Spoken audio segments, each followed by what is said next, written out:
기쁜 아마 쌍용차 여러분들도 환영을 하실 만한 얘기를 우선 첫 번째 알려드리겠습니다. 쌍용차 청문회 합의되었습니다. 일자는 아마 9월 첫째 주 정도로 예상을 하고 있고요. 쌍용차 소위는 합의가 되지 못했지만 청문회를 통해서 쌍용차 문제를 아마 보다 짚어낼 수 있을 것 같아서 앞으로도 많은 도움을 부탁드리고요. 제가 지금서부터 발제할 내용은 이제 가장 중요한, 즉 정리해고의 원천무효를 주장하는 회계조작 부분입니다. 사실은 이 관련 자료가 제가 받은 것만 해도 1000페이지가 넘었습니다. 그래서 혼자서 이걸 검토하고 이 자료를 검토하고 분석을 한 건 아닙니다. 김정우 지부장님이 쌍용차의 그 박병호 선생님 정말 감사드리고요. 김태욱 변호사님과 회계사님 세 분의 도움도 있었고, 또 한국노동연구원 그 한주원 선생님 많이 도와주셨습니다. 그리고 저희 의원실 가족들 정말 힘들게 자료 같이 검토해주고 논의에 대한 논의를 지금부터 시작을 하겠습니다. 우선 쌍용자동차 회계 조작이 어떻게 이루어졌는가라는 주요 흐름도를 간단히 핵심적인 내용만 중심으로 그냥 설명을 드리겠습니다. 2008년 하반기 이후 쌍용차 유동성 위기, 이건 뭐냐면 굉장히 회사 사정이 나빠졌다, 이 얘기를 한 겁니다. 나빠져서 특히 돈을 갚지 못하겠다. 그러니까 이 쌍용차가 1월에 만기도래한 932억 원의 약소보험을 결제하지 못하는 등 이럴 가능성이 있다라는 것 때문에 이제 회생 절차 개시 신청을 하고 개시 결정을 합니다. 여기서 이 회계 조작의 가장 큰 부분이 손상차손이라는 말입니다. 이렇게 이해를 해주시기 바랍니다. 요즘 아메리카노가 좀 문제가 되던데 어쨌든 커피 기계를 내가 샀다. 그래서 내가 원래 10만 원에 샀다라고 그냥 생각을 하시면 됩니다. 이걸 보통 이제 장부 가격이 되는데 여러 가지 이유 때문에, 그러니까 한 1, 2년 지나면 이것이 감가상각이니까 이 기계가 낮고 새로운 기계가 생기잖아요. 그런 문제도 있고, 갑자기 커피 기계 상황이 안 좋아졌던 거다. 그래서 내가 10만 원에 샀던 커피 기계가 5천 원이 됐다. 5천 원이 돼서 사실은 장부 가격은 10만 원인데 내가 이것을 팔았을 때 얻을 수 있는 가격이 5천 원밖에 안 될 정도로 상황이 아주 급격하게 나빠졌으면 그에 따른 그렇게 기계 가격이 떨어진 부분을 인식해야 된다는 얘기예요. 손상차손 인식입니다. 이게 회계에 있어서 가장 핵심적인 얘기이기 때문에 어쨌든 내가 가지고 있던 자산이 나의 그러니까 나의 여러 가지 경영상 문제도 있겠지만 여러 가지 조건 때문에 갑자기 악화된 것을 인식을 하고, 그것 때문에 우리가 구조조정에 들어가마 라고 얘기한 시작이 손상차손 인식입니다. 그래서 핵심적인 내용은 손상차손은 그런 거다. 내가 가지고 있는 자산이 갑자기 가치가 떨어졌다. 이렇게. 그리고 그것이 그러니까 이 상품사회에서는 이걸 마음대로 조작도 가능합니다. 그러니까 어떤 사람이 가진 이 10만 원짜리를 마음대로 5천 원으로도 만들 수 있기 때문에 이것을 주식회사 외부 감사에 관한 법이라든가 회생법이나 이런 걸 가지고 엄격하게 규정을 합니다. 그래서 그러한 가치평가도 엄격하게 규정을 해야 되는데, 손상차손 인식서부터 시작해서, 그러니까 가치가 그렇게 떨어졌다라고 인식한 것서부터 시작해서 그것을 한 절차 자체가 법을 위반했다라는 게 회계조작입니다. 그런 흐름도, 그래서 회생 절차 개시 결정을 파산 사부가 했고요. 저게 고용한 이번에 대법관이 되신 분이 하신 겁니다. 2008년도 재무제표 활성하고 자산감정평가에서 감사보고서 제출하고 드디어 2009년 3월 31일 날 이걸 이제 회계법인들이 다 합니다. 한국의 가장 빅4라고 보통 하는 회계법인 중에 하나가 삼성 KPMG, 그러니까 빅4 중에 3일 안진, 삼정이 다 들어갔는데 삼정 KPMG가 경영 정상화 방안을 제출해요. 여기가 바로 2646명인가요? 그 정리하고 숫자가 드디어 나온 게 경영 정상화 방안을 회사에 제출하는데 그건 그런 겁니다. 그러니까 회사를 그만두기보다는 계속적으로 정리해고를 해서 계속적으로 회사를 운영하는 것이 돈이 되겠소? 라는 보고서를 제출한 이것이 회생법 위반. 그래서 주로 회계조작과 관련해서는 외관법과 회생법을 위반했느냐 안 했느냐가 쟁점입니다. 제가 보여드릴 것이 그걸 위반했다라는 것을 보여드리는 것. 그리고 이제 노동계 대 회사, 그러니까 이것은 회사 자료입니다. 2012년 7월에 아마도 이런 청문회나 이런 것을 있으리라고 예상했는지 회사가 2012년 들어서 엄청나게 많은 자료, 해명성 자료를 내놓고 제가 지금 가지고 온 게 2012년 7월 가장 최근에 쌍용자동차 경영진이 제출한 자료입니다. 그래서 몇 가지 반박을 합니다. 지금까지 저나 아예 회계보고, 그러니까 이 회사 측 자료에 제 이름이 특정돼 있어요. 은수미 의원이 어쩌고저쩌고 한 것에 의하면 이러면서 우선 그러니까 은수미 의원을 포함한 노동계는 사측이 과다한 손상차손, 그러니까 손상차손이 예를 들어서 그러니까 가치가 하락이 된 것이 한 50만 원 정도였는데 회사가 한 500만 원 정도 과다한 보고서를 해서 정당성을 조작했다라는 주장을 한다라고 회사 측이 얘기합니다. 여기에 대해서는 제가 뭐 뒤에도 설명할지 간단히 그런 주장을 우리는 한 바가 없습니다. 그럼에도 불구하고 쌍용차가 그렇게 노동계가 그렇게 주장을 했다 뿐만이 아니라 주요 요건은 부채 규모가 아닌 회사의 지급 여력이었다. 뭐 이런 얘기들을 계속 해명을 합니다. 더 나아가서 손상차손은 기업 회계 기준에 따라 아주 적법한 것이었다. 또한 정리해고하고 손상차손은 그렇게 손상차손을 통해서 나타난 경영 정상화 보고서까지를 만들어냈는데 그것과 손상차손이라는 것과 그러니까 쌍용차 회사의 가치를 갑자기 낮게 평가했다라는 것과 우리가 정리해고를 주장한 것은 전혀 관계가 없다. 이런 주장들을 쭉 합니다. 그래서 그런 주장들을 제가 재구성해보면 회사 측은 크게 세 가지를 주장을 하고 있습니다. 우선 손상차손 이식은 적법했다. 이건 다른 말로 해서 우리는 회계 조작한 적 없다. 이 얘기입니다. 손상차손, 그러니까 거의 가치 하락을, 그러니까 쌍용차, 예를 들어 쌍용차의 자산이 20만 원에서 20원으로 우리가 그렇게 평가한 것은 정확한 회계법이나 이런 것에 의해서 전혀 한치의 오차도 없이 됐다. 이렇게 얘기를 했습니다. 그 다음에 더군다나 손상차손을 이렇게 인식하게 된 전제 조건으로서의 유동성 위기라 파산 상태였다. 이렇게 주장을 합니다. 또한 손상차손을 이렇게 인식을 하고 파산 상태였다라고 주장하는 것과 정리해고는 전혀 다른 문제이고 또한 정리해고 2646명의 수치는 매우 정당하게 나온 거다. 이런 것이 이 세 가지가 가장 핵심적인 주장입니다. 그래서 그 핵심적인 회사의 주장을 중심으로 해서 제가 실제로 파산 상태였는가, 그 다음에 손상차손 인식은 적법했냐, 그리고 정리해고의 근거는 정당했는가, 이 세 가지를 중심으로 쟁점을 한 네 가지를 만들어서 지금부터 설명을 드리겠습니다.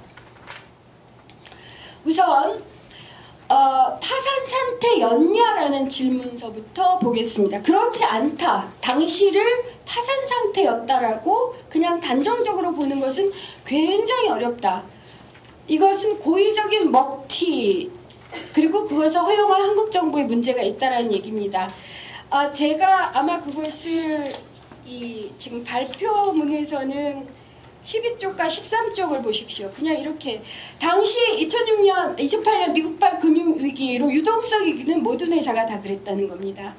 그런데 12쪽 2006년 초 2,600억 원에 달하던 현금 보유액을 의도적으로 2008년에 680억 원으로 줄였습니다.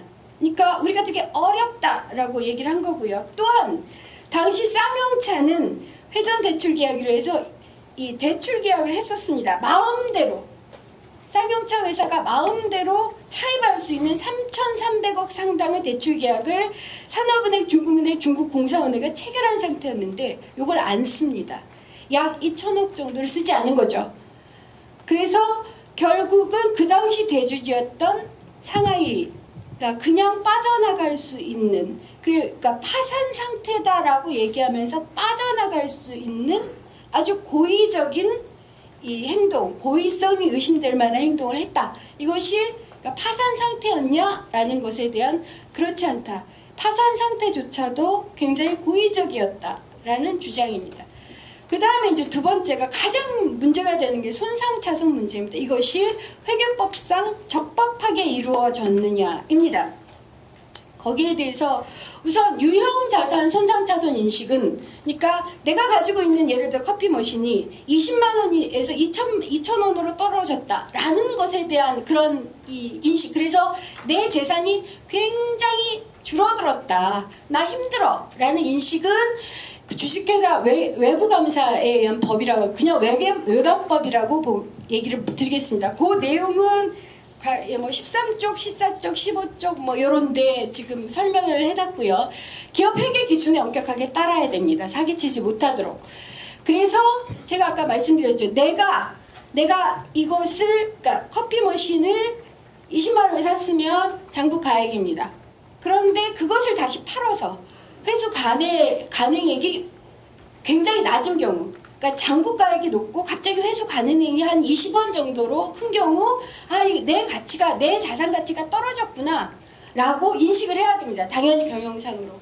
그리고 그럴 때 가장 중요한 게 회수 가능액이 되죠. 회수 가능액이 내가 이걸 팔아서 내가 얻을 수 있는 가능액이 크냐 적냐를 판단하는, 이 회수 가능액은 순 매각가치니까 사용가치를 비교해야. 이게 어떤 말이냐면요, 내가 그냥, 그러니까 20만 원짜리를 그냥 몇 년 지나서 여러 가지 조건을 통해서 팔아야 되는 팔 수 있는 액을 순매각가액이라고 얘기합니다.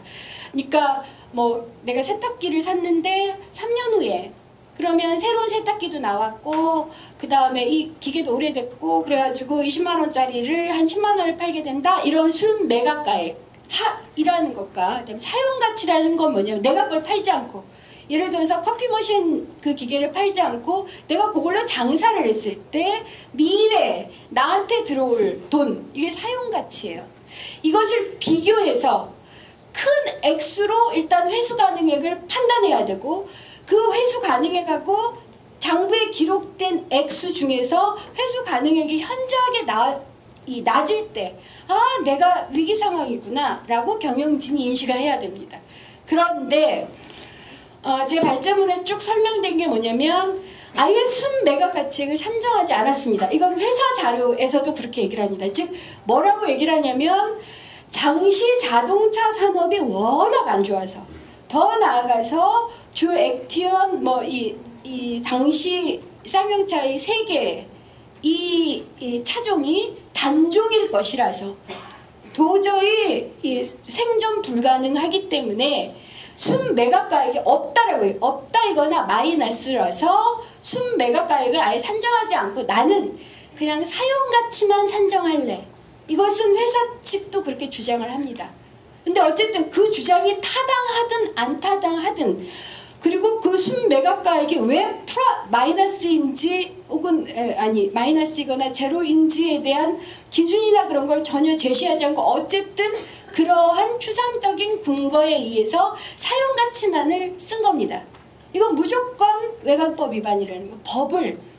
법에 그렇게 돼 있는데 두 가지를 다 해서 근거 자료라도 내놓고, 그래서 내가 사용가치를 썼고, 그래서 회수가능액이 너무 낮아서 나는 손상차손이라고 인식을 하고 지금서부터 회생자차를 들어갈 거야, 이렇게 했어야 됐는데 법을 어겼다라는 얘기입니다. 그러면서 이 사용가치로서 유연자손 손상차손을 제가 항상 얘기하는 5,177억을 갑자기 다운을 시키는 방식으로 사용가치를 계산을 하고요. 이것이 어느 정도 큰 포션이었느냐면 2008년과 2007년 보고서를 보면 2007년에는 그러한 손상차손이 인식되지 않습니다. 아니, 아주 낮게 인식이 됩니다. 유연자손 손상차손인데 갑자기 5,177억 유연자손 손상차손이 인식이 되면서 부채 비율이 150%에서 561%로 갑자기 부채가 업계 최고로 뛰는 방식으로 사실은 외관법을 이용해서 사용가치만을 쓰고 사용가치에 따른 유형 손상차손을 저렇게 계산을 해서 우리는 무지하게 위기인 걸로 그러니까 그러니까 그러니까 하반기 몇 개월 만에 갑자기 부채 비율이 저렇게 뜹니다.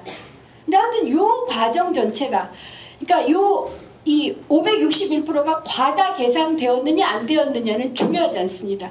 561%를 낸 과정 전체가 법 위반이었느냐 아니었느냐가 우리의 핵심적인 주장이고 넌 법 위반했어 라고 얘기를 하는 게 손상차손에 대한 첫 번째 제기입니다.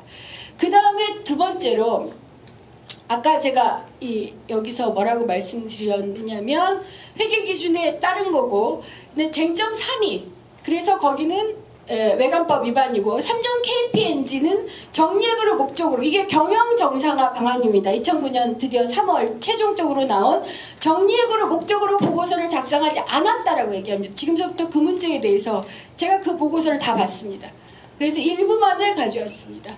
우선 이 법정관리인인 마지막 이제 드디어 법정관리를 해서 최후의 어떤 경영정상화 방안을 내놔야 될 이 삼성 KPMG라는 그러한 곳은 이게 19쪽 제가 한 발제의 19쪽입니다.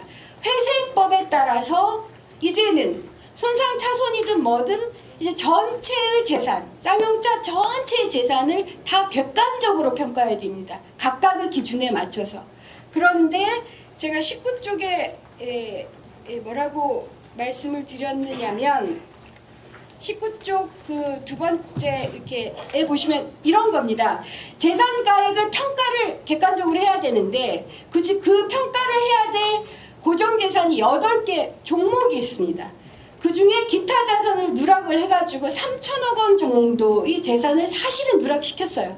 그래서 1조 3천억 원이 아니라 1조 6천억 원이어야 되는데 1조 3천억 원을 이렇게 했고 그 중요한 것 중에 하나가 아까 말씀드린 그 잘못된 그러니까 법상으로 잘못된 어떤 이 회계 그러니까 2008년 재무제표 회계 결과를 냈던 안진회계병원이 2008년 사업보고서 이 2008년 사업보고서가 저희들이 손상차손 인식을 했던 사업보고서고 그 인식을 했던 그거 자체가 외관법 위반이다라고 얘기한 그걸 그대로 인용을 합니다. 그래서 불법적인 손상차손 5,177억 원을 발생시켜서 자본 잠식을 실질적으로 그대로 인용을 합니다. 그대로 인용한 마지막 경영정상화 보고서를 내고 그래서 법정관리가 가능하게 하고 나아가서 부채 비율을 높여서 구조조정 필요성을 높였다라는 것이 저희들의 주장입니다. 그래서 회생법 90조, 91조, 93조를 다 위반했다.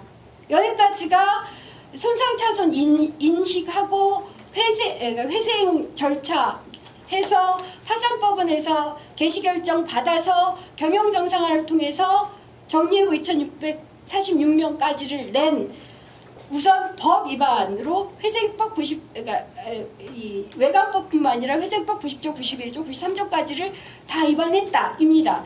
더 나아가서 이 사람들은 뭐라고 얘기하냐면 그렇게 우리가 이 손상차손 인식을 하고 우리가 위기다라고 얘기해서 쭉 그 법원 관리를 받은 것과 이런 경영 정상화를 해야 된다라고 얘기한 건 전혀 다른 문제였다. 한마디로 말해서 쌍용차가 위기였든 위기이지 않든 생산 대비 너무 많은 인력을 원래부터 보유하고 있었다. 특히 영업이익에 그것이 영업이익을 떨어뜨리고 재무상태를 악화시켜서 원래부터 그렇기 때문에 우리가 그런 거지 굳이 손상차손 인식 때문은 아니다라고 주장을 합니다. 근데 사실은 그들의 보고서에 따르면 그렇지 않습니다. 그래서 제가 경영정상화의 필요성에 가장 많이 나온 게 영업실적의 악화하고 재무상태의 악화. 그걸 경영정상화의 필요성으로 아예 보고서에 전제를 합니다. 그래서 잘 안 보실 때 영업실적 악화를 보시면 오른쪽에 갑자기 영업 이익률이 마이너스로 떨어집니다. 그러니까 2007년 플러스였던 영업이익률이 갑자기 뚝 떨어지는 이 선입니다. 그 이유를 뭐라고 얘기를 하냐면 2008년 영업이익률은 매출 감소에 따른 고정비 효과 등으로 인해 마이너스 9.1% 수준으로 급격히 하락하였다. 이게 뭔 소리냐라는 겁니다. 왜 영업이익이 갑자기 떨어졌지? 그것은 그냥 이제 저쪽 회사 측의 주장은 이것과 달리 뭐라고 얘기를 하냐. 원래 사람도 많았고 굉장히 생산성이 낮았어요. 이런 주장을 하는데 그렇지 않다는 겁니다. 특히 영업이익률은 매출 감소 플러스 손상차손을 영업의 비용 처리를 하고요. 그걸 결합해서 영업의 비용을 처리한 이후 그것이 후에 당기 순손실로 처리가 됩니다. 그러니까 회계상에 있어서 그러니까 초기에는 이 영업 외 비용처럼 처리가 되지만 그것이 그 다음에 당기 순손실로 처리가 되면 그 다음에 반드시 영업이익률에 반영돼요. 그래서 영업이익률이 떨어집니다. 다른 말로 말해서 손상차손 5,177억 원 때문에 5,170억 원 때문에 사실은 영업이익률이 뚝 떨어진 원인 중에 하나였다는 거고요. 그 외의 원인이 뭐냐면 2008년 매출의 감소는 쌍용자동차가 총 매출액의 20%를 차지하는 유럽 시장의 환경 구조 영업상 고의로 미인증에서 발생한 겁니다. 이 두 가지가 굉장히 중요한 요인이었다. 그렇다면 경영 정상화를 주장하게 된 인력 구조 조정을 주장하게 된 여러 가지 요인 중에 중요한 요인이 바로 이 손상차손 인식이 아니었느냐 라는 거고요. 거기다가 그들이 재무 상태의 악화까지를 얘기합니다. 그래서 2008년 자산의 감소로 인해 부채 비율은 561.3%까지 급격히 증가한 상태라는 식으로 경영 정상화의 필요성을 강조를 합니다. 그리고 나서 그 다음 페이지에 곧바로 넘어가는 게 경영 정상화 방안의 실행이에요. 그래서 솔루션 이래서 두 가지 딱 내놓습니다. 인력 구조 조정과 자산 매각. 그래서 매각을 합니다. 매각하고 사람 자른다.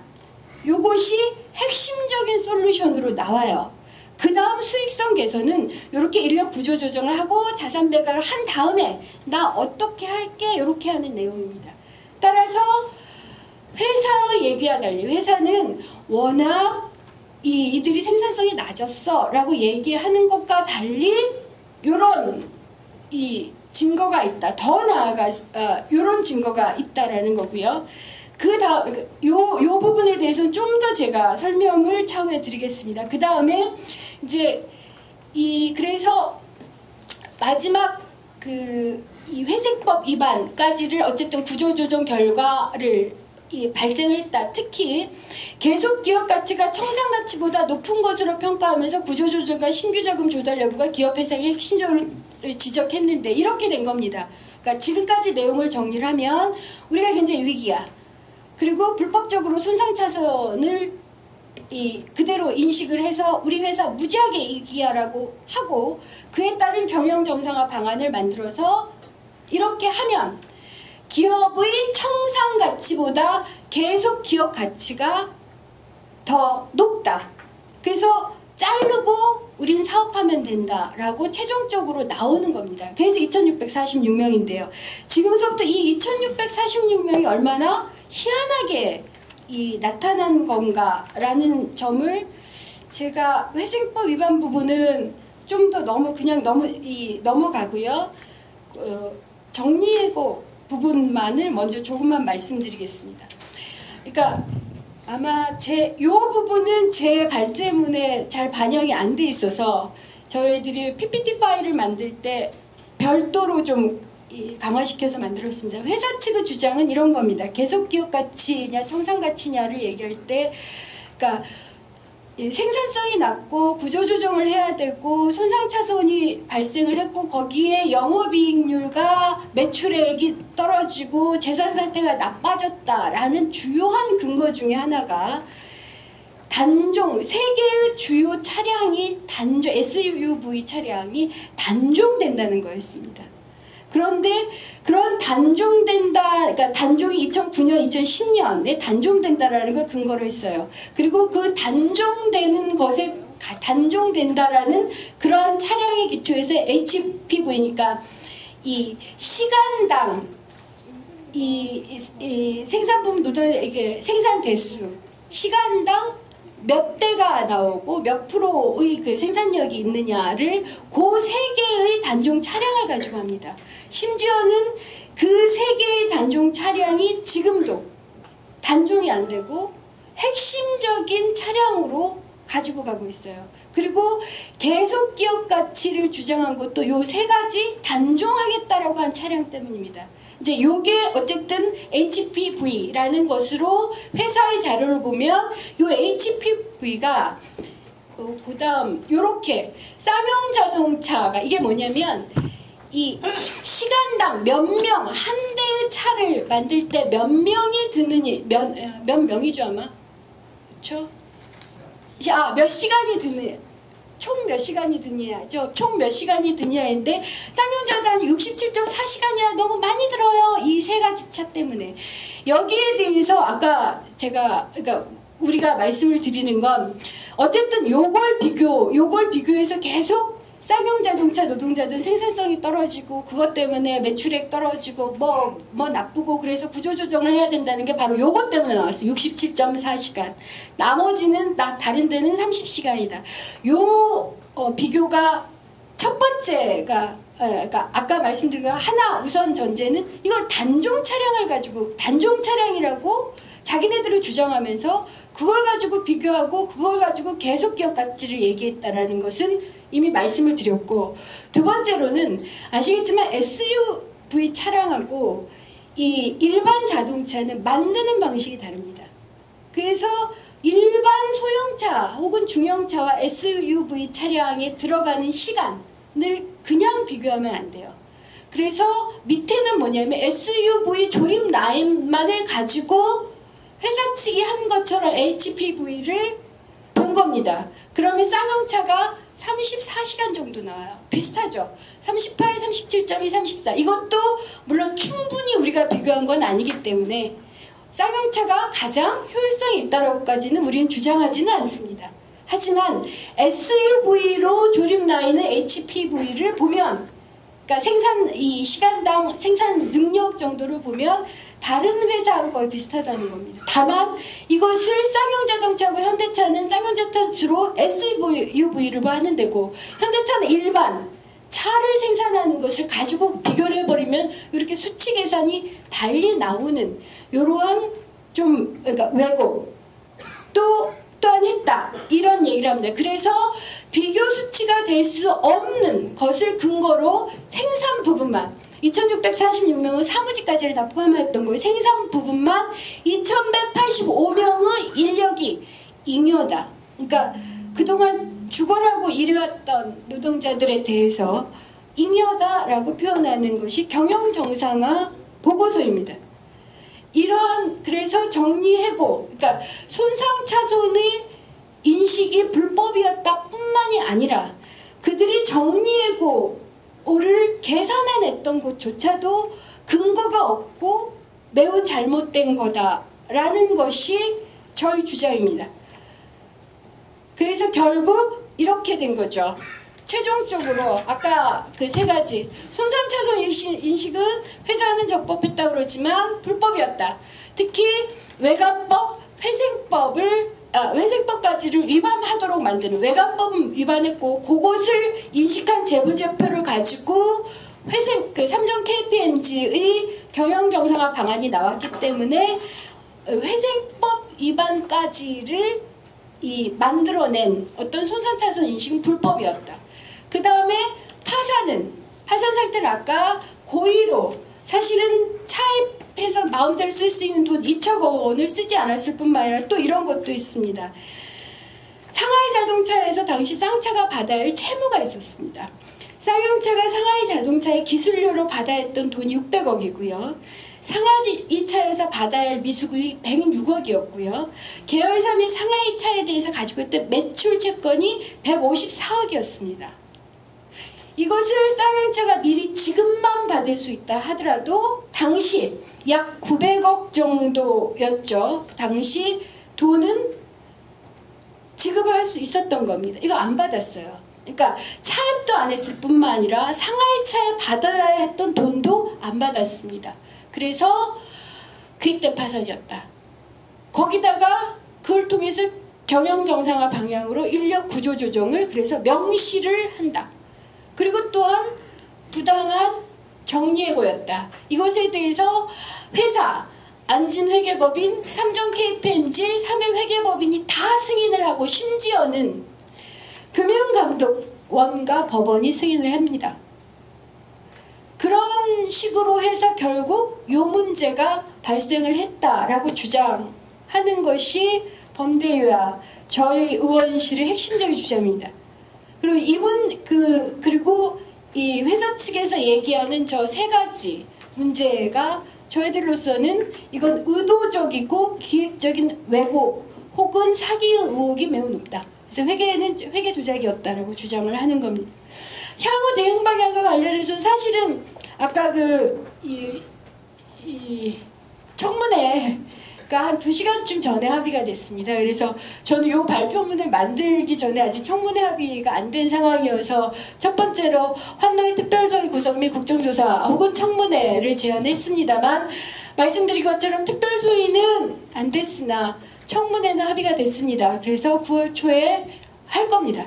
아직 일자까지는 그러니까 청문회를 실시한다라고만 합의가 됐고 일자까지는 합의를 보지 못했습니다. 그것뿐만 아니라 지금 이제 장하나 의원님이나 여기 와락에서 발표를 하시겠지만 공권력 및 용역 투입 등 폭력 행위에 대한 진상조사 역시 쌍용차까지를 포함해서 필요하고요. 그래서 이것도 아마 청문회가 별도로 가능할 것으로 보입니다. 아직 합의는 되진 않았습니다만 별도의 폭력 관련한 청문회가 가능할 것 같다라고 말씀을 드리고요. 자살 및 우울증 등에 대한 진상조사는 지금 한국은 우울증 이러한 그 정신적 학대나 뭐 이런 문제로 인한 그 우울증 혹은 자살을 산재로 처리한 경우가 드디어 처음 나왔죠. 유성기업. 근데 이걸 입법화하자라는 뭐 검토까지가 있어야 돼서 이런 문제 진상조사를 하고 이런 문제까지를 하는 것을 아마 2개의 청문회, 그러니까 폭력 청문회와 쌍용차 청문회를 할 수 있다면 어느 정도 다루고 제도적 개선 방안까지를 밀고 나갈 수 있을 것이라고 믿습니다. 그리고 법 개정 및 사회적 합의와 관련해서는 정리해고 법제도 개선 방안은 이미 뭐 발효가 돼 있는 상태고요. 기업폭력 근절을 위한 법제도 개선 방안은 저희 당에서 경비업법 개정안은 당론으로 확정을 할 겁니다. 그리고 더 나아가서 지금 시민사회에서는 이거 경비업법 정도가 지금 안 된다. 왜냐하면 용역업체만 처벌하면 뭐하냐. 그 용역을 불러들이는 사용자를 처벌을 해야 되는데 그래서 그것이 2가지 방식이 있습니다. 하나는 노조법을 개정하는 방식인데 이것도 만만치는 않고 그다음에 기업폭력 근절 특별법 같은 거를 만드는 방식을 지금 검토 중에 있습니다. 이 2가지를 다 검토하는 것. 그 다음에 만약 청문회 등을 통해서 이것이 원천 무효다라고 제가 100% 믿는 만큼 된다면 정리해고자 및 무급휴직자의 복직 대책이 이루어져야 됩니다. 이때 현재 경영진, 그 다음에 아까 이 법정 관리를 했던 여러 정부, 국회, 노조까지를 합친, 시민사회까지를 합친 사회적 합의와 그 다음에 그 방식과 절차에 대한 전 합의가 곧바로 이루어져야 되고 더 나아가서 지금 안 좋은 소식은 르노 삼성이 약 4,000명 정도가 예상되는 구조조정을 지금 시작하고 있다. 물론 르노 삼성 부정하고 있는 것으로 알고 있습니다만 이런 문제가 지금 제기가 되고 있기 때문에 자동차 산업의 인력 구조 조정 및 자동차 산업 전체의 전망에 대한 어떤 대책이 저는 정부 차원에서 마련되어야 된다고 생각을 합니다. 그러니까 산업이 흥망성쇠를 하는 것은 자연스러운 거라면 그렇다고 그에 맞춰서 인간이 상품이냐 흥망성쇠를 갖춰야 그렇진 않죠. 우리 한국 사람들은 사람이자 시민으로서 그런 기업과 경제의 흥망성쇠와 무관하게 기본적인 권리를 가져갈 수 있는 대책이 필요합니다. 더불어서 그렇다 하더라도 어쨌든 이 자동차 산업이나 제조업에 대한 우리 비전을 만드는 것도 중요하기 때문에 이것은 좀 미래의 그 논의이긴 하나 전 이제 시작을 해야 된다라는 것으로 향후 대안방을 제시합니다. 이것으로 제 발표를 마치겠습니다. 감사합니다. 네, 열심히 발표해 주신 교수님은 감사합니다. 쌍용차 해고자 가족이고요. 쌍용차 가족대책위 대표 권지영입니다. 반갑습니다. 제가 이것 때문에 조금 미리 오기는 했는데 이걸 안 맞춰봐서요. 사실은 어떻게 살고 있는지에 대한 영상은 잘 못 살고 있는데 그걸 누가 영상으로 찍어서 여기저기 보이고 싶겠어요. 이 영상 지금 이제 나갈 자료는요. 사실은 저희가 와락을 만들고 저희 해고자 아내들이 또 다른 해고자와 가족들에게 어떻게 살고 있는지 3년이 지난 지금 잘 살고 있는지 물어보는 조사를 했어요. 저희 와락 실태조사라고 이름 붙였는데요. 그 조사를 했던 과정에서 조사를 담당했던 엄마들이 느꼈던 생각, 마음 이런 것들을 정리한 것이고요. 이 자료를 보시면 글쎄요. 아마 쌍차 해고자들과 실직자들이 어떨지 마음이 이해가 조금 되실 것 같아요. 진압 상황으로 영상이 끝났는데요. 지금 저 사진도 같은 날의 모습이고 이미 도주할 힘도 없고 쓰러져 있는 국민을 향해서 이렇게 불필요한 폭력을, 문매를 가하는 이런 경찰들, 저 장면 하나로서도 사실은 지금 이 경찰들, 국가 권력, 공권력이 얼마나 야만적이고, 지금 저 장면을 보시면 사실 우리나라 법제도가 아직 미비하기에 저런 일도 벌어지는구나 이렇게 생각하실 분은 없겠죠. 아마 여기 10대 초등학교 학생이 저 장면을 보았더라도 저거는 경찰이든 아니든 누구든 간에 인간이 한 인간에 대해 저렇게 폭력을 행사하는 게 정당화될 수는 없습니다. 그거는 엄연한 사실이고요. 하지만 이런 일이 재발되지 않아야 한다는 거, 그리고 거기에 좀 문제제기를 해야 된다는 것 때문에 오늘 제가 이런 발제를 하는 것 같습니다. 일단 보셨다시피 왜 인간이 아닌가, 거기에는 인간이라면 천부 인권을 누구나 갖고 있을진데 이 파업한 노동자들, 그러니까 정당한 헌법에서 보장한 쟁의 행위를 한 노동자들에 대해서 무차별적으로 자행되는 인권 유린을 같이 지금 목도하셨는데요.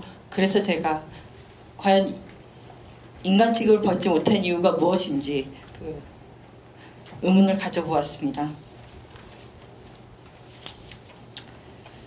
그리고 아까 보셨던 며칠뿐만 아니라 사실은 09년 5월 22일부터 8월 6일까지 77일간 지속되었던 악몽 같은 시간들, 이런 기억들을 지금 좀 되돌아보게 되었는데요. 저는 이 어두운 기억이 당시에 평택 공장 안팎에 계셨던 쌍용차 노동자분들과 그 가족분들, 그리고 연대 집회 참여했던 시민사회 단체들, 그리고 단체들이라던가 아니면 민주시민 여러분들, 이분들의 어떤 개개인의 기억이라고 생각하지 않습니다. 이 77일의 기억은 사실은 우리 한국 사회가 공유한 악몽이나 트라우마 이런 게 되었다고 생각하고요. 거기에 대한 치료를 하지 않으면 저 당사자들 뿐만 아니라 이 사회 구성원 전체가 사실은 지울 수 없는 상처를 갖고 가지 않을까 이렇게 생각을 합니다. 그리고 쌍용차 노동자분들에 대한 국가폭력이 저렇게 야만적으로 자행되었는데, 이 문제를 좀 사회적인 문제로 좀 인식을 하고 늦었다고만 생각하지 말고 또 이 정권이 끝나기 전에 책임자에 대한 엄중한 처벌을 하지 않는다면은 사실 이런 국가 권력 공권력에 의한 인권 침해는 이런 쌍차뿐만 아니라 우리 사회 곳곳에서 유행병처럼 계속 재발을 할 것입니다. 그래서 인권 침해가 확대 재생산되는 걸 막기 위해서라도 사실 우린 이 문제를 진짜 끝까지 해결될 때까지 돌아보고 또 돌아보고 내 자신에 대한 치유라고 생각하고 접근해야 된다고 생각합니다. 일단은 뭐 여러 가지가 있지만 공장에 점거 농성하고 계신 노동자분들에 대해서 물과 식량을 차단했습니다. 뭐 주도는 사측이 했다고 할 수 있는데요. 사실은 여기에 계속 경찰이 거기 상시 배치되어 있었기 때문에 그러한 것들을 다 방조한 것이 경찰의 공모라고밖에 볼 수 없다는 점, 이게 참 끔찍한 일이고요. 또 아까 진압 과정을 보셨겠지만 얼마나 어떤 부상이나 이런 정도가 컸겠습니까? 그래서 6월 26일과 27일에 경찰 600명, 용역 300명, 또 직원, 그러니까 구사대 한 3,000여 명, 이 정도 어마어마한 숫자가 당시 공장에서 점거 농성 중인 850여 명의 조합원분들을 폭력 진압을 했는데요. 그 후에 뭐 타박상, 골절, 뭐 연골 파열 등 뭐 중상자가 너무 많았고, 또 고혈압, 당뇨 등 만성 질환 환자분들도 계셔서 의료진과 의약품 그러니까 그에 대한 필요성이 되게 중요했었는데, 문제는 뭐 7월 5일에 뭐 의사 3분과 한의사 3분이 진료를 위해서 방문했다가 공장에 들어가지 못하게 해서 사측으로부터 어떤 저런 철조망을 두고 골절 치료를 한다든지 이런 일이 있었고, 후에 7월 8일이 되면 경찰은 추가 파업 참가를 막는다는 이런 이유로 아예 의료진과 의약품을 차단합니다. 이런 어떤 인권유린을 엄연한 이런 경찰관 직무집행법 위반이라고 볼 수가 있습니다. 경찰은 폭력을 예방하고 어떤 범죄를 처벌하는 것이지 저렇게 뭐 식량과 의료품을 막는 이런 방법으로 쟁의행위한 노동자를 에 대해서 인권을 유린하고 폭력을 가할 그런 자격이 없지요. 그런 자격은 뭐 세상에 어떤 존재도 공권력이든 아니든 가져서도 안 되고 가지지도 않습니다, 사실. 그리고 7월 12일의 사진인데요. 근데 여기서는 또 역시 의료지원팀이 와서 들어가려고 하는데, 이 앞에 하얀 우비를 입거나 모자 쓴 분들이 용역 또는 구사대로 추정되는 사측 사람들입니다.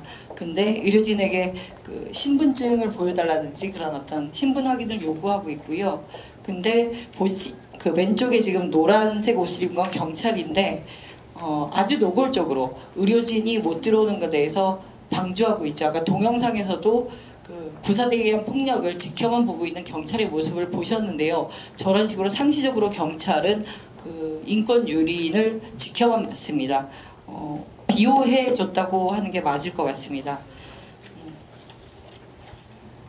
그리고 좀 놀라운 사실은 사측과 경찰이 공모한 어떤 되게 그러니까 물증이 있다는 사실입니다. 이 자료는 18대 때 민주노동당의 홍희덕 의원님이 긴급 기자회견을 하면서 내놓으셨던 자료인데요. 이게 제3격대라고 당시 투입됐던 한 경찰 부대의 업무 카드입니다. 왼쪽에 자그맣게 노란색으로 써있는 부분이 업무 카드라고 써있는 건데, 오른쪽을 보시면 주요 업무의 두 번째 줄에 제가 좀 읽어드려야 될 것 같네요. 외부 세력 신원 확인 및 차단은 사측이 주도한다. 그러니까 사측과 경찰이 업무를 분장을 하고 있습니다, 사실. 좀 어이가 없는 일이고요. 그 다음에 쭉 내려보시면 밑에 빨간 줄에는 물, 식량 등 임의 반입을 차단한다 하고 방어선 확보를 철저히 한다 이렇게 써 있는데요.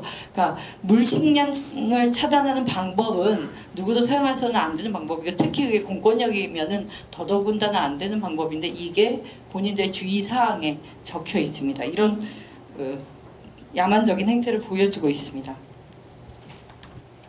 다음은 아까 화면에서 좀 많이 보기 힘드신 장면들을 봤는데 다시 한번 좀 돌아봐야 될 것 같습니다. 발암 성분이었습니다. 최루액이 떨어졌고, 아까 수포라던가 어떤 피부 살갗이 벗겨지는 그런 장면들을 보셨는데요. 그런 것들이 발암 성분, 발암 물질로 되어 있는 최루액입니다. 그때 얼마나 많은 양의 최루액을 쌍용에서 사용했는지 제가 좀 말씀을 드려야 될 것 같습니다. 이 내용은 09년 9월 14일에 민주당 최규식 의원이 의원님께서 경찰청으로부터 제출받은 자료에 의한 내용입니다. 최근 3년간 최루액 사용 현황 이 자료를 공개를 하셨는데 2136.9리터 중에 2041.9리터가 그 쌍용차에서 12회에 걸쳐 이렇게 살포됐습니다. 그러니까 3년 동안 쓴 최루액 중에 95%가 당시 쌍용차 평택 공장에서 쓰였던 겁니다. 믿기 힘든 일이죠. 그리고 1999년 이후에 경찰이 최루액 구매 내역이 없었습니다. 하니까 저때 쓰였던 최루액들은 최소한 10년 묵은 이런 최루액들이었습니다. 그러니까 거기에 대한 어떤 보관에 대한 규정도 미비해서 그런 일이 발생했고, 원래도 그 자료에 보시면 아시겠지만 이때 쓰였던 물질은 디클로로메탄이라는 주성분을 갖고 있는데요. 이것이 동물 실험에서, 그러니까 쥐를 이용한 동물 실험에서는 암컷 수컷 모두에서 유방암을 일으켰고, 수컷에서는 외분비샘의 육종이 발견되었고, 또 암컷에서는 백혈병이 발생했다. 이런 발암물질이었습니다. 그런 것들을 심지어 10년 묵은 물질들을 본인들은 1대 100으로 희석해서 써서 안전했다고는 하지만 저렇게 스티로폼이나 플라스틱 병이 녹는 정도로 썼으면 희석 농도 같은 거는 지켜지지 않았다, 이렇게 저는 생각을 합니다. 하고 그렇게 부상 입으신 분들을 보면서도 문제없다, 안전하다고 얘기하는 경찰의 지능이, 상식이 의심스러울 따름입니다. 그리고 이 장면도 보시기 힘드시겠지만 그럼 보셨으면 좀 지나가겠습니다. 저 부분은 테이저건이라는 경찰 장비 중에 하나입니다. 저게 순간 5만 볼트의 전류가 흘러서 근육을 마비시키는 이런 무서운 무기입니다. 그래서 규정에도 앞면에는 사용하지 말도록 되어 있는 무기고요. 사실은 미국에서도 저 무기를 사용해서 한 500여 명이 체포 중에 저 무기에 의해서 죽었다, 이런 데이터도 있습니다. 그래서 주마다 다르지만 쓸 수 없는 주도 있고 그런 장비인데 얼굴에 저렇게 발사가 된 예가 있습니다. 그러니까 과연 쟁의 행위를 하고 있는, 그러니까 단체 행동을 하고 있는 노동자들에 대해서 저런 대테러 진압할 때나 쓰이는 무기라던가 저런 살인적인 진압을 해도 되는 것인지 이해가 안 되는 부분입니다. 그리고 이것은 7월 25일에 연대 집회가 있습니다. 시민사회 단체들이 기본적으로 식량 또 식수 공급은 해야 된다, 이런 구호를 외치면서 행진을 하는데, 그때 참가한 시민들에게도 저렇게 완전히 무장한 기동대로 보여지는 저 경찰들이 지금 한 명에 지금 5명이 매달려서 폭력을 또 가하고 저렇게 해산명령 이런 최소한의 절차도 없이 사람들을 연행하기에 급급한 이런 걸 볼 수 있고요. 또 아까 최루액 살포는 공장뿐만 아니라 저렇게 연대 집회에 참여한 시민들에게도 무차별적으로 살포가 된 바 있습니다. 8월 4일 5일에 경찰 특공대가 용산에서와 마찬가지의 방식으로 컨테이너를 이용해서 공장 옥상으로 난입을 해서 정말 토끼몰이실 진압을 하는 장면도 보셨습니다. 그때 사실은 갑작스럽게 이제 높은 장소에서 그렇게 토끼몰이식으로 진압을 하다 보니까 세 분의 노동자분은 추락하는 사고를 당하셨고요. 척추뼈가 정말 산산이 부서지는 그런 좀 중상을 이렇게 입기도 하셨습니다. 그리고 아까 보셨던 테이저건이 이 사고 당시에도 이 진압 과정에도 쓰였고요. 죄송합니다. 네, 지금 보시는 거는 다목적 발사기라는 고무총인데요. 지금 한 1cm 두께의 나무 방패로 몸을 보호하고 계셨던 이런 노동자분께서 저 다목적 발사기에 의해 발사된 탄을 가슴에 맞고 이렇게 기절을 하신 게 있는데, 이게 어느 정도 강력하냐면 1cm 두께 나무 방패를 완전히 파괴를 하고 가슴을 이렇게 맞으셨다고 합니다. 그 안에는 직경 5cm 그리고 길이 7cm의 원통형 총탄이 들어있었다고 했고, 경찰은 이게 압축 스펀지 탄이라고 밝혔습니다. 그리고 한 30어발을 쐈다고 하고 있는데, 이거는 상대방도 어떤 그 경찰 또는 이런 사람에게 그 어떤 상응한 폭력, 저렇게 생명을 위협할 수 있는 폭력을 가할 때 사실 경찰이 선제적으로 폭력을 저지르는 게 아니라 방어적으로 쓸만 할 때 그게 가능한데, 아까 보셨다시피 그 옥상에 위에 계셨던 노동자분들은 무장이 되었던 것도 아니고 이미 오랜 77일간의 정보농성으로 사실은 그 심신이 상당히 약해 있는 상황이고, 아까 영상에서 보셨다시피 이제 한두 번 정도 이렇게 가격을 받으시면 쓰러지는데 그 위에서 뭐랄까요, 이성을 잃은 사람들처럼 이 노동자분들에게 그 이유 없는 폭력을 자행하는 게 그날의 경찰 특공대의 모습이었습니다. 하지만 이런 폭력으로 인해서 처벌받은 그 경찰이 없다는 게 사실은 더욱더 놀라운 일입니다. 그리고 지금 그 경찰이 어떤 공봉이라든지 본인들이 소재하는 방패라든지 이런 것만 쓰는 게 아니라, 지금 보이실지 모르겠지만 저기 경찰이 돌을 들고 있습니다. 벽돌을 투척합니다. 이렇게 그 불법적인 흉기를 휘두르는 것도 그날 경찰들이 이렇게 정말 어이없는 그 장면이라고밖에 할 수가 없는데, 사실은 저 정도 자료 사진이 있으면 저는 저런 사람은 지금 제가 보는 좀 화질이 좋은 사진으로는 얼굴이나 신변도 확인되리라고 봅니다. 근데 이런 경우에도 처벌받지 않습니다. 그리고 무서운 것은 이때 경찰 특검 부대가 여기에 투입됐어야 하는데 투입을 거부한 이런 경우도 있었고요. 근데 오히려 이런 경찰이 시민의 안전을 위협하고 인권 유린하기 때문에 나는 이 작전에 참가할 수 없다고 했던 오히려 그런 양심적인 경찰이 징계를 당하고 그런 일이 발생을 했습니다. 거기에 대해서 사실 오히려 그런 그 공직자에 대해서는, 그런 경찰에 대해서는 면책을 하거나 그 어떤 신변을 보호하는 이런 제도가 역으로 필요하지 않은가, 저는 그렇게 생각을 합니다. 네, 그리고 아까 앞쪽에서 한번 그 임무 카드라는 거에서 경찰과 사측, 용역, 구사대 이렇게 같이 공모를 했다는 이런 내용들이 좀 나왔는데, 이날도 마찬가지입니다. 지금 이게 여러 사진을 분할되어 있는데 왼쪽 부분이 하나의 사진이고요.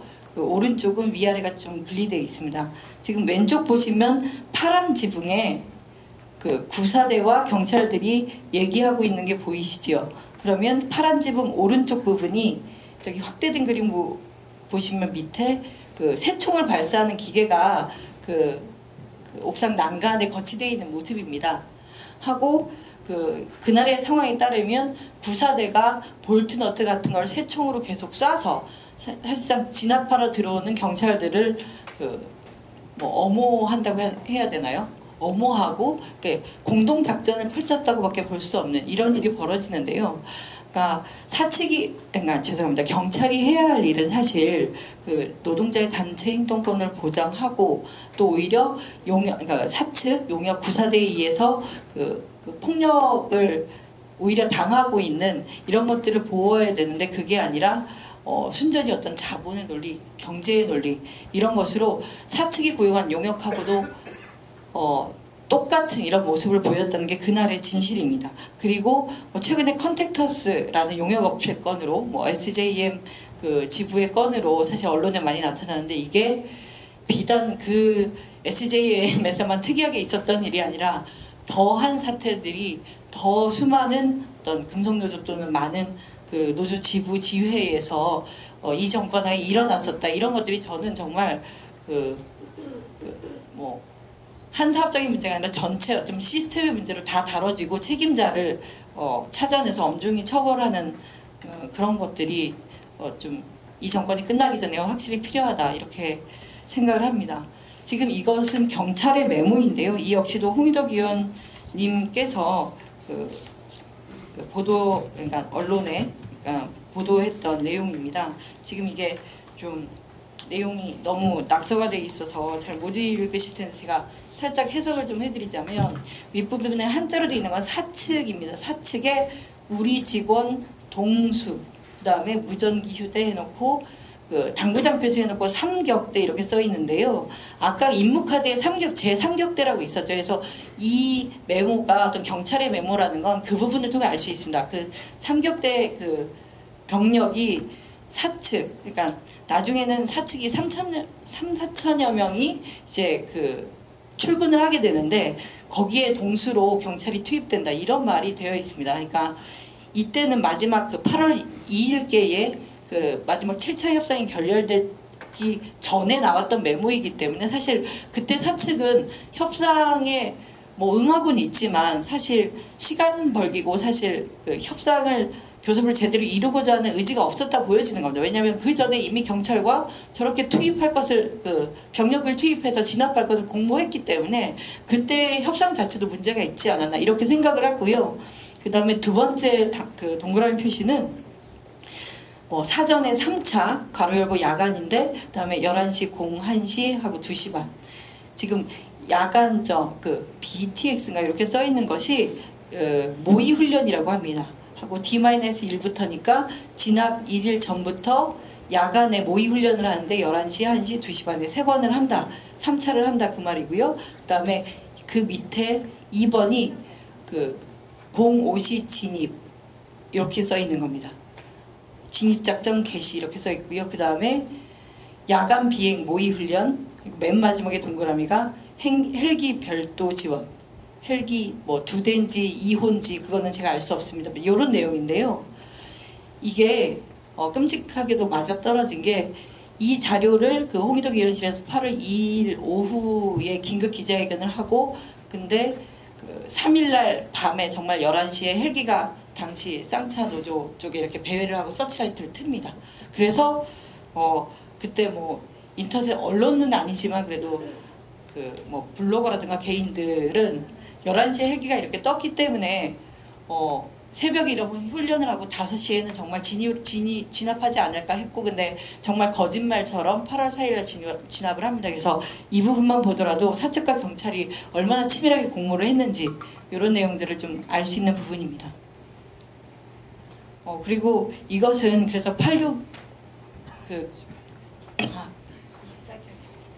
6일 그 굴욕적인 합의를 한 후에 노동자들에 대한 추후에 벌어진 탄압 부분입니다. 일단은 뭐 내용 보시면 어마어마합니다. 근로복지공단에서 구상권 청구하기에 3억 5천여만 원. 그 다음에 건강보험 환수 조치를 했고요. 그 근로복지공단 건은 어이가 없는 게 거기 용역들이 그 쌍용차 노조에 의해서 다쳐서 산재 처리를 받았는데 그 쌍용차 그 조합원들이 그 폭행 범죄에 의한 피해니까 오히려 그 돈을 내놔라는 겁니다.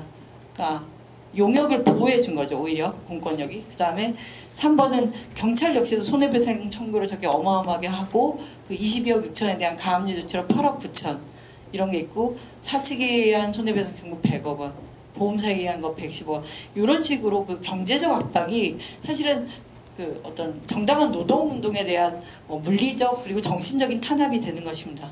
그리고 이 부분은 경찰청이 저쪽에 보시면 경찰 수사 베스트 10, 월스트 10 이거를 2012년 3월 얼마 되지 않았습니다. 발표했는데요.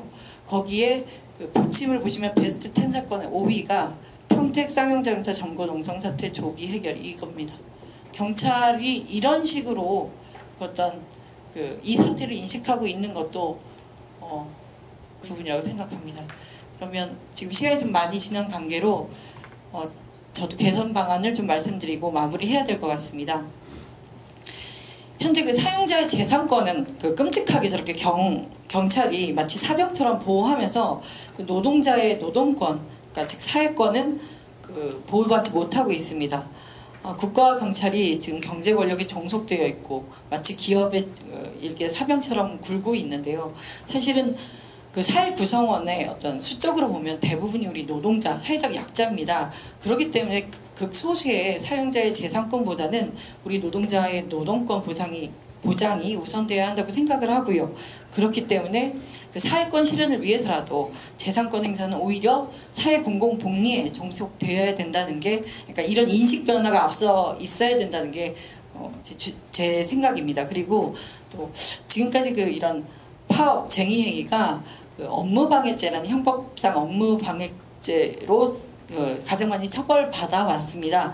하지만 그 노동자의 단체 행동권은 헌법상에 보장된 권리이기 때문에, 그러니까 즉 사용자에 대한 압박, 또 사용자 업무에 대한 방해를 할 수 있는 권리가 이미 헌법상에 있는 거지, 이게 업무방해죄로 처벌되는 게 오히려 위헌이지 않나, 이런 게 제 문제 제기하는 부분이고요.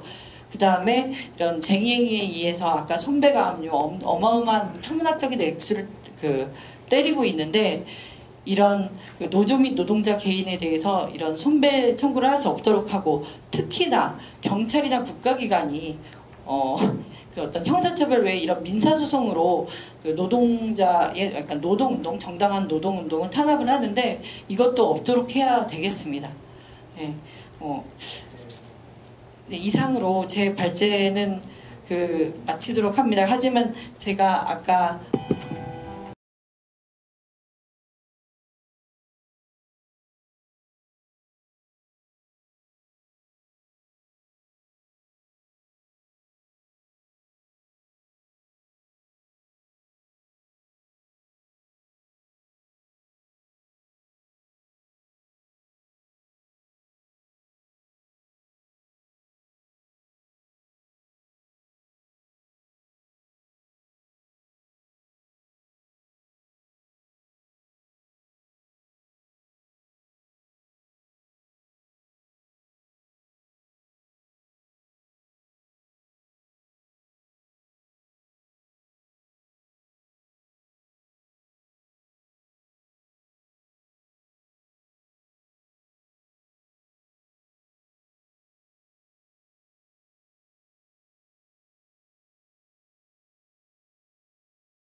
때문에 시간이 너무 좀 늦어져서요. 죄송하고요.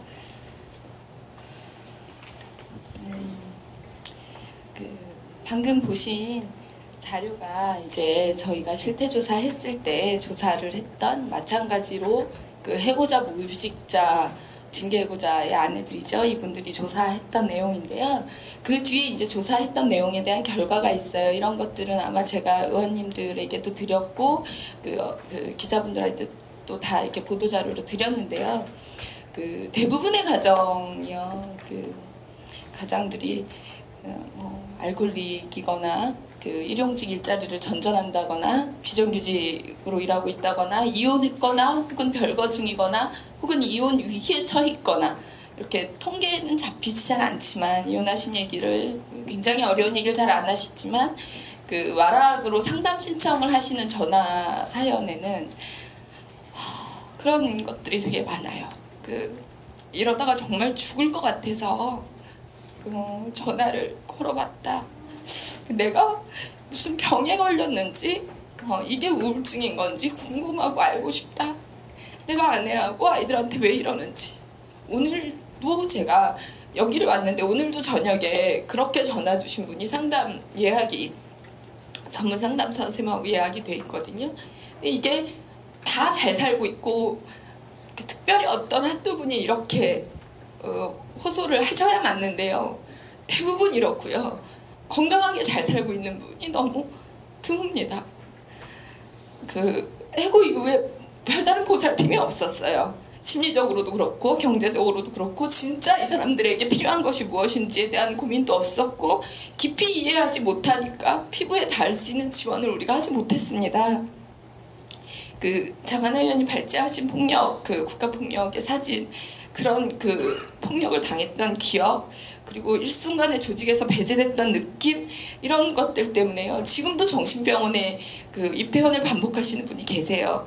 아까 보셨던 영상에서 옥상에서 얻어맞았던 분이요.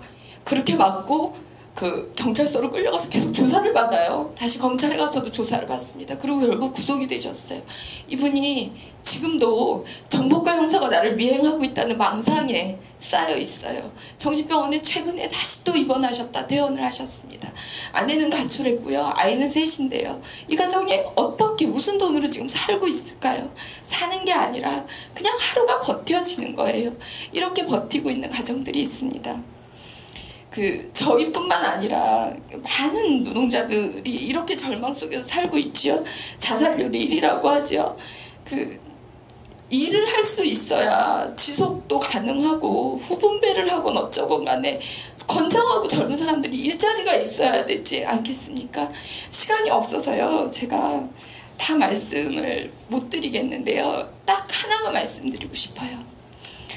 처자식도 있고 해고됐다고 해서 너희만 해고된 것도 아니고 가정 지키고 살아야 되는데 언제까지 그렇게 지낼 거냐는 이게 위로인지 비난인지 모르는 얘기들을 가족으로부터 듣고 사회로부터도 듣습니다. 그런데요. 누구보다도 자식 노릇 부모 노릇 하면서 떳떳하게 잘 살고 싶은 예전처럼 건강하게 살고 싶은 사람은요. 해고자 당사자들 본인입니다. 본인이 가장 그러고 싶어요. 내가 이렇게 막 사는 게 아닌 것처럼 이렇게 힘들게 안 살고 다시 예전처럼 건강하게 살고 싶은 마음 누구보다 치열하게 그 생각을 가장 많이 합니다. 그러나 잘 안 되고 있어서 그게 문제지요. 이분들에게 기회를 우리 사회가 줘야지요. 아까 끈이라고 얘기했잖아요. 나락으로 떨어지지 않게 끈을 이분들에게 드렸으면 저희에게 그 끈을 주셨으면 좋겠어요. 다시 열심히 살아서 세금도 잘 내고 건강하게 이 사회 안으로 사회 구성원으로 들어와야 되니까요.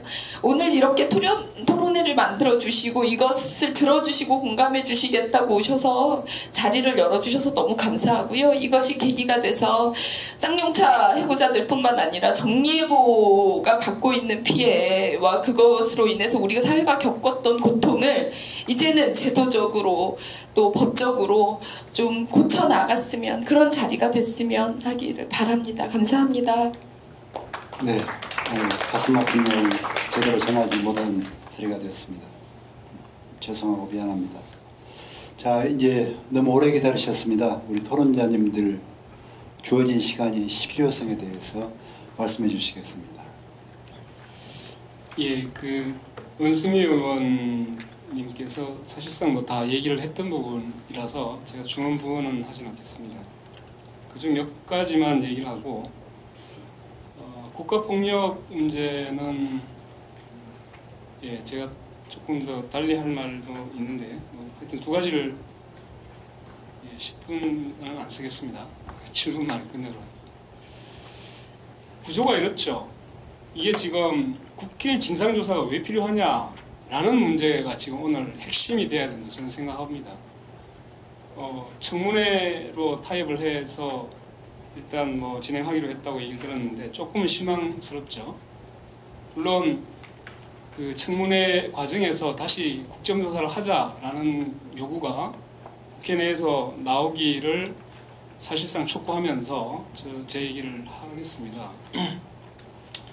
이 정리해고를 가지고 법정에 가서 이렇게 해보면은 뭐 그 회계사들이 만들어준 그런 보고서 또는 뭐 회사에서 내놓은 경영 자료, 재무제표 이런 거를 거의 90% 이상 신뢰해 버립니다.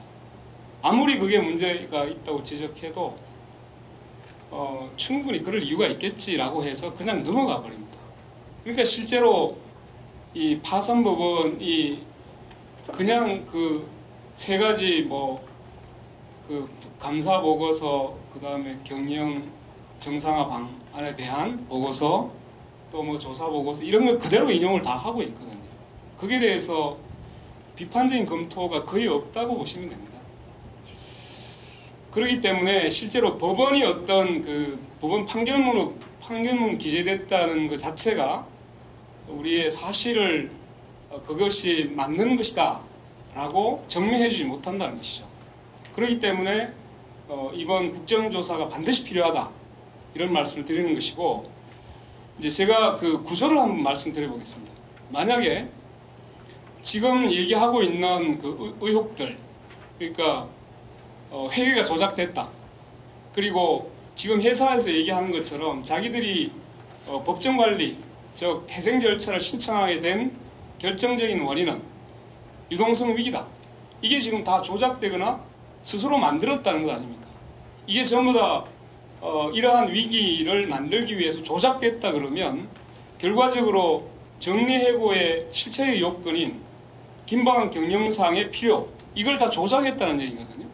그렇다면 요건이 안 되는 정리해고를 실시했다는 것이고, 만약 요건이 안 되는 정리해고가 뭡니까? 이게 불법, 위법한 정리해고죠. 그럼 위법한 정리해고에 대해서 대항한 쌍용 자동차 노동조합과 노동자들의 대항 파업은 다른 거 다 떠나가지고 그 자체로 적법하게 되는 것이죠. 그러면 이러한 적법한 파업에 대해서 그 공권력이, 그리고 권력이 그것을 불법 파업이라고 규정을 하고 그렇게 짓밟았던 행위들 모두가 그거 자체가 이미 다 실정법 다 위반해버린 거죠. 실제로 그래서 이 국정조사, 이제 회계 조작과 당시의 유동성 위기를 통한 이러한 불법적인 경영 판단이 반드시 밝혀져야 된다. 그게 이제 사실 시초가 되는 수밖에 없는 겁니다. 그래서 제가 말씀드리고자 하는 것은 민주통합당에서 청문회로 국민들한테 알리는 정도 가지고는 안 된다. 왜? 법원의 이 구속력 있는 판결을 뒤집으려고 그러면 적어도 국회에서 상당히 공식적인 진상보고서가 나와야 이게 상당히 이제 우리가 엄밀하게 법적 구속력을 하지만 실제로 구속력을 가지는 것이 될 것이다. 반드시 말씀을 드리게 되고, 결국은 불법적인 정리해고에 대한 대항 파업은 긴급피난이나 아니면 정당방위로서 그거에 정당화되는 것이죠. 네. 여기 대놓고 폐지을 쏘고 뭐 다목적 발수기 쏘고 뭐 완전히 발암물질 퍼부어대고, 이게 도대체 용납이 되는 거야. 이거 완전히 야만이고 정글이 정글. 저는 이런 현상들이 사실은 이미 단추가 잘못됐습니다. 용산, 쌍용차 똑같지 않습니까? 그거 한번 영화를 보시고 지금 화면을 보면 그게 왜 이렇게 닮았는지 모르겠어요. 그리고 지금 이제 노동 현장이나 철거 현장에 가보세요. 경찰, 영역 한 편입니다. 한 편. 자기 편이에요. 그러니까 쟤들은 적이야. 선멸할 적이야. 그러니까 걔들은 뭐 어떤 식의 우리가 뭘 가지고 위험한 흉기를 가지든 뭘 하든 간에 그게 전혀 문제가 안 되는 거죠. 이게 무슨 공권력입니까? 얘기하다 보니 또 그래서 저는 이제 주로 슬퍼하지는 않고 자꾸 분노해야 된다고 생각합니다. 분노해야 된다. 이걸 그냥 두고 우리가 사회에 무슨 복지 얘기, 복지 얘기 맨날 하면 뭡니까? 맨날 폭력이 난무하고 있는데 집회 좀 하려고 그러면 경찰 경주관행 들고 가지고 야 여러분 불법 폭력입니다 해산하시오. 이거를 듣고 있는 나라에서 도대체 이게 무슨 집회의 자유, 결사의 자유, 이거는 정말 흑음이다. 제가 민주통합당에 대해서 말씀드리는 것도 바로 이런 겁니다. 그 현장에 가보면 그대로 느낄 수 있어요. 그 상태 평화적인 집회를 하고 있는데 와가지고 마이크 들고 이 불법 집회입니다. 미신걸 중에 해산하시오. 이렇게 맨날 경고방송하고 있는 이게 온전한 뒷말입니다. 그래서 결국은 국정조사가 이루어져야만 이 잘못된 판결에 대한 무효선언이 가능하다고 봅니다. 이 판결에 대한 무효선언이 나와야 그 다음에 뭐가 되냐 다 할 수 있어요. 진압행위에 대한 책임자 처벌, 그리고 폭력행위에 대한 책임자 처벌 다 할 수 있죠. 얘들이 지금 버티고 있는 것은 웃기잖아요. 법원의 판결이 정리해줬다라고 강변하고 있는 거죠. 이걸 그냥 둘 수는 없다. 그래서 적당히 청문회에서 비난하고 끝내면 이 문제 해결 안 된다 라는 게 제 생각입니다. 그리고 이게 무효선이 나와야 되는 거 아닙니까? 정례가 불법했고 대항파면 적법했고 거기에서 공권력이 짓밟았기 때문에 이거 명예회복해야 된다? 논리가 성립이 됩니다. 만약에 파업이 불법이었고 어쩔 수 없이 하는 과정에서 미안하다, 피해자일 뿐이다 라고 가면 명예회복 안 됩니다. 그 말씀 제 핵심적인 요지였습니다. 그리고 다른 거는 뭐 그냥 보시기도 하고 이게 회계 조작이 이렇게 되는구나 저도 참 배웁니다. 그리고 그 사실은 이제 당시에 뭐 현대자동차 그 다음에 기아 또 타타대우 뭐 대우자동차 이런 GM대우 이런 데서 당시에 유형자산 손상차손을 어떤 식으로 산정했느냐 여기 쌍용차하고 비교해보면 정말 어처구니가 없이 나타났죠. 당시에 유형자산 손상차손이 다른 뭐 GM대우나 이런 데 다 오래된 데 아닙니까? 기아차 이런 데 보면 겨우 28억 29억이에요. 근데 쌍용차만 유독 5,177억이에요. 이 작은 회사에서. 이게 말이 안 되는 얘기 아니에요. 하여튼 뭐 이런 식의 그 구조를 보면서 야 정말 저도 보면서 참 어처구니 없는 것이 우리나라구나 이런 생각들이 좀 듭니다. 그래서 이제 정리하면은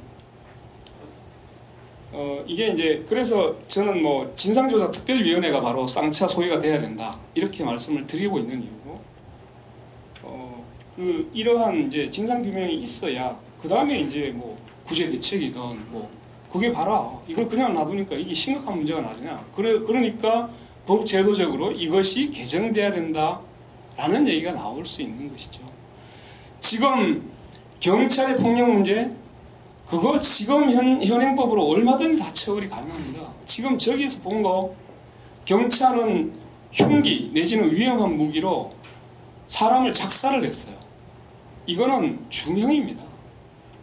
우리 저 폭력행위 처벌에 관한 법률 위반 3조 1항 가보십시오. 위험한 물건을 사용해가지고 사람을 저렇게 패버리면 징역 3년 이상이 처한다라고 돼 있어요. 중형입니다. 그리고 또 하나는 경찰이 지금 이렇게 이제 저는 뭐 법제도 개선을 하는 것도 대단히 중요하겠지만 이 그 폭력을 행사한 경찰 개인에 대해서 반드시 책임을 묻지 않으면 이거 끝나지 않는다. 제가 이런 얘기 들었습니다. 경찰, 영국 경찰도 어떨까라고 이제 얘기를 얼핏 들었더니 영국 경찰이 함부로 이런 집회 시위 현장에 와서 곤봉 휘두르고 할 수 있느냐? 못한답니다. 왜냐하면 철저하게 실명제가 돼 있대요. 명찰을 붙이고 다닌답니다. 맞으신지 모르겠어요. 그래서 이게 이제 자기가 개인 이런 식의 폭력을 행사하면 바로 개인이 손해배상을 당하게 되는 거죠. 그러니까 실제로 우리는 전부 다 익명입니다. 익명. 집회 시위 현장 가보세요. 뭐 이렇게 갑옷 같은 거 씌워 놓으면 명찰도 안 보이고 헬멧 같이 써버리면 사람 구분이 안 돼요. 전혀. 그러니까 모른다로 일관해버립니다. 처벌이 안 돼요. 그리고 이놈의 경찰, 검찰이 아무리 고소해도 전부 무혐의 타들어갑니다.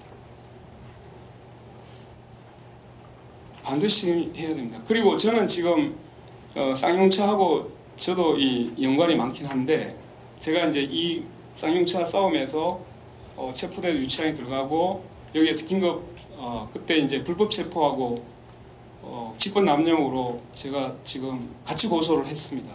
법원에서 받아줘서 수사과장하고 그때 중대장 지휘자도 지금 이제 재판을 받고 있는 중인데 제가 대한민국 빼버리고 그 두 사람에 대해서 1억의 손배 청구를 해놓은 상태입니다.